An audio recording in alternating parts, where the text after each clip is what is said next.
The Lord be with you. And with your spirit. A reading from the Holy Gospel according to Matthew. Glory to you, O Lord.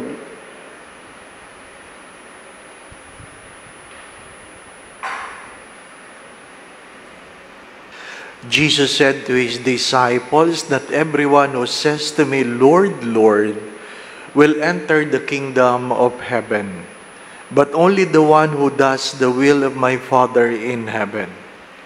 Everyone who listens to these words of mine and acts on them will be like a wise man who built his house on rock. The rain fell, the floods came, and the wind blew and buffeted the house, but it did not collapse. It had been set solidly on rock. And everyone who listens to these words of mine but does not act on them will be like a fool who built his house on sand. The rain fell, the floods came, and the wind blew and buffeted the house, and it collapsed and was completely ruined."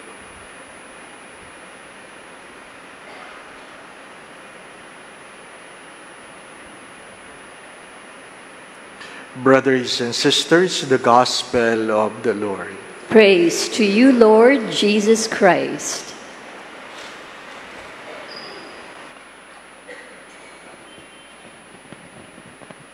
Perhaps many of you have heard about trust fall. Trust fall. And those who are doing some development program, they do it. You stand and you allow yourselves to fall on your back. Trusting people will catch you. It's easier said than done. It's easier said than done. Because you will always ask the question, will they really catch me? Can they really carry my weight? But in our faith,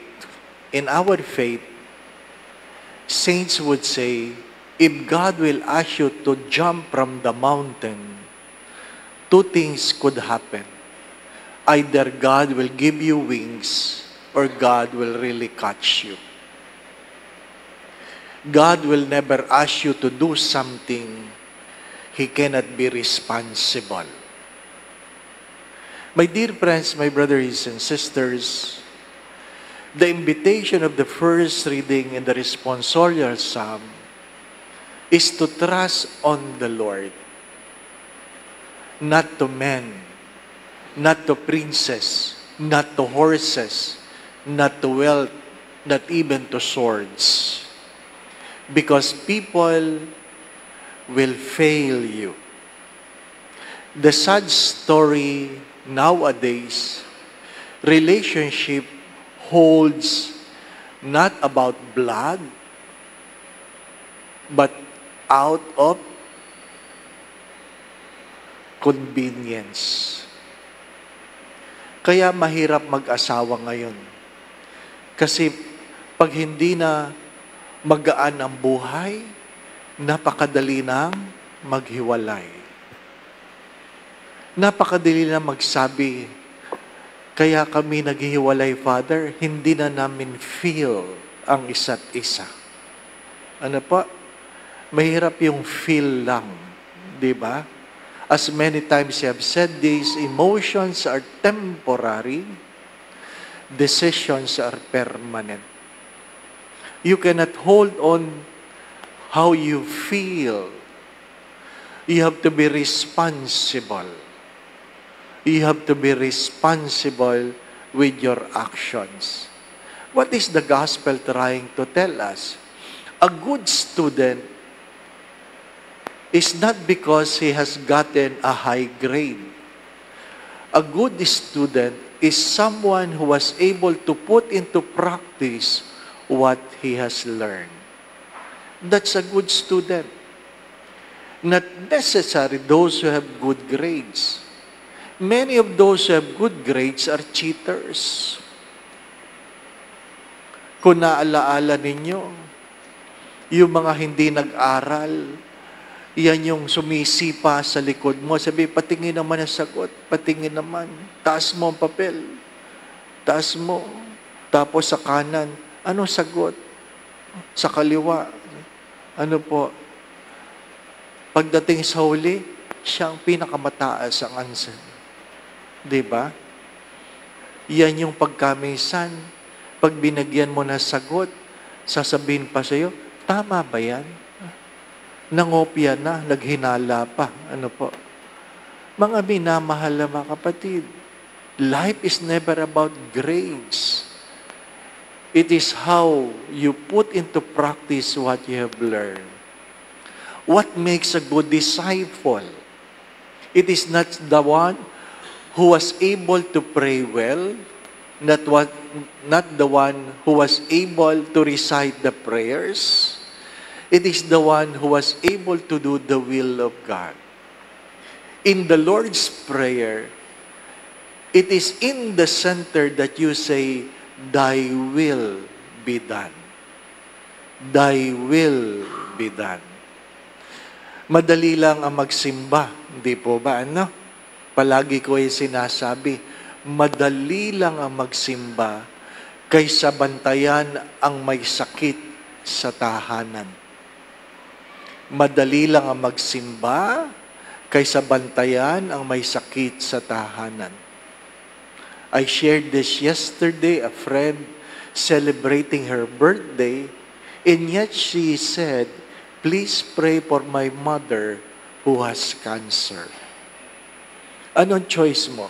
Celebrate your birthday with your friends or take care of your mother who has cancer?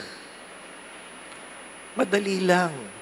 Madali lang ang maupo sa loob ng simbahan, matulog habang nagmimisa.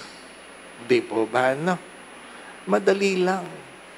Mga minamahal na mga kapatid, sinasabi ko nga may mga namamatay na sa misa Bakit? Kasi ang panalangin nila, kunin ako ni Lord habang natutulog. Natutulog sa misa, di kinuha, di po ba, no? Answered prayer. Ha? Tapos sisihin mo ang Diyos, bakit mo ako kinuha? Ay, sinabi mo lang naman, kunin ka habang natutulog, di po ba? Ano? My dear friends, seriously, how much of the things we pray, we can really be responsible? How much of the things we pray, we can really be responsible?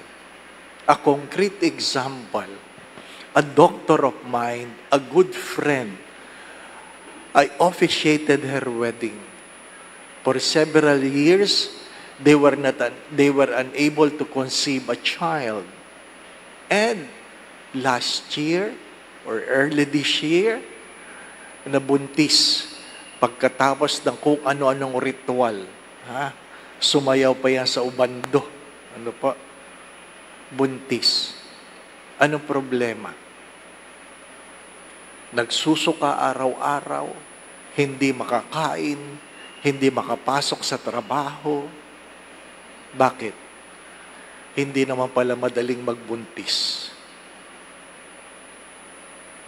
Sometimes, our prayers, when answered, will always come with burden.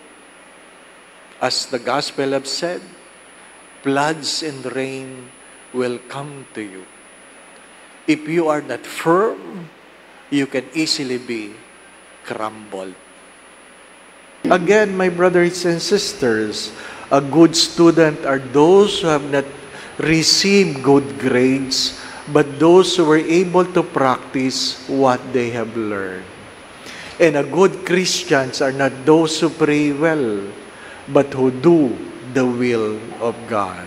The Lord be with you. And with your spirit. And may Almighty God bless you and your family, the Father, the Son, and the Holy Spirit. Amen. The Mass has been offered. We go in peace to love and serve the Lord. Thanks be to God.